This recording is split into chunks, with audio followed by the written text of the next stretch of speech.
Let's start this SMITE show.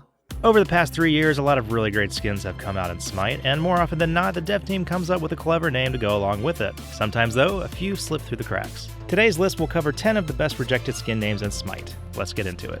Moon's Groom Hu Yi and Sun's Bride CHANG'E, released in the Celestial Wedding patch, celebrated the star-crossed duo's everlasting love.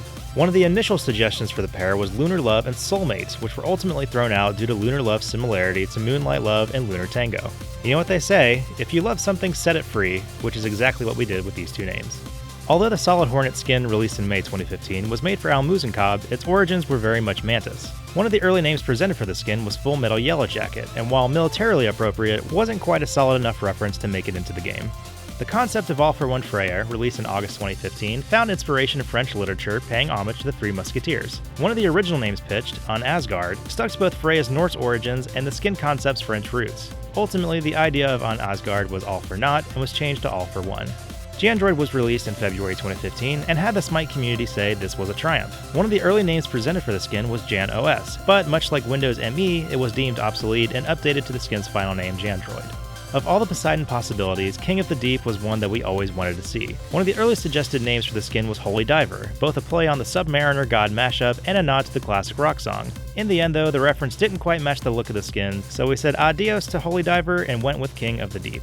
The Super CHRONOS 64 skin is one of the lowest res skins to emerge from Hi-Rez, with its origins in the 5th generation of gaming consoles. One of the names campaigned for early on in the skin's life was CHRONOS Cross, a nod to the classic RPG. Ultimately, the name was deemed too square for the game and was later swapped to Super CHRONOS 64. Orbital Strike ROM, released in October of 2014, went through a number of suggestions before landing on its current name. One of the early frontrunners? FUTURAMA. Unfortunately, it was not good news for everyone as the name didn't quite match the skin and was sent to the cryo chamber. The Gamma Slam CABRAKAN skin, released in August 2015, paid homage to everyone's favorite not-so-jolly green giant. One of the pitch names that didn't make the cut was CARBROKEN, but was dropped in favor for a more direct reference. Still though, CARBROKEN's pretty good. Base Drop JANUS, released in the 2016 Odyssey, went through a number of name suggestions, including our appropriately number 2 pick on the list, DJANUS. Unfortunately, it became the butt of many jokes, and just like the beat, the name was ultimately dropped. To commemorate both the Odyssey and the newly announced Japanese Pantheon, an anime-inspired skin was created for Thor. One of the most voted names internally was MOBA Suit Thor, but was deemed too on the nose and was switched out for Ragnarok Force X.